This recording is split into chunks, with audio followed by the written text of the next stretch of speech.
Today I'm restocking my Pokémon vending machine and sports card machine at the Iron Peak Bubble in Hillsborough, New Jersey. These two machines are located right up front. And these are smart vending machines, which means I can monitor everything remotely. I can see what's sold. I can update prices. Depending on how I have this set up, I can do a lot of different things. So it's kind of important to figure out how you're going at it. Like, I list my prices, but you don't have to.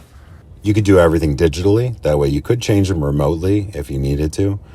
But I figure since I take cash, everybody wants to look at the prices if they're paying with cash to figure out how much they're going to get of each thing for their $20 bill or whatever they're deciding to do.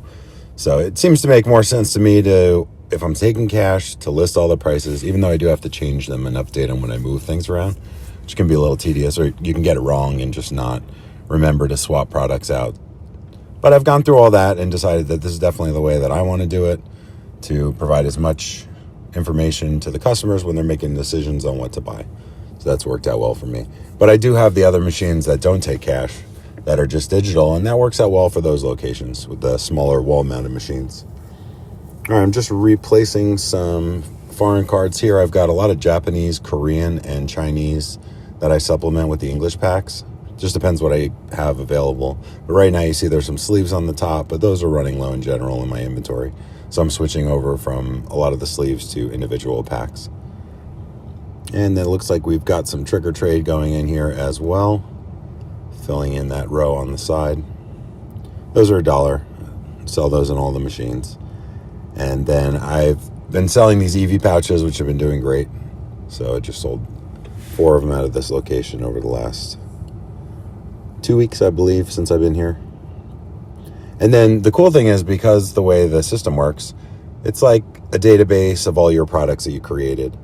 And in order to see what you need to restock, there's a report that shows you how much of each pack in order is missing from the machine. It tells you total numbers, and then you can use that information to set up your restocking. So like when I go in here now, after I did a whole row, I'm going through and I'm adding products in that I've restocked. I skip over the ones that I didn't bring because I don't have them anymore, or they sold since I left for restocking, like that one right there. That was one of the ones that I was checking to make sure that I didn't mark that it was filled up because I didn't have that. It was sold this morning. Same thing with the last one there. I only had one of those missing. I did bring one, but another one sold before I got to the location.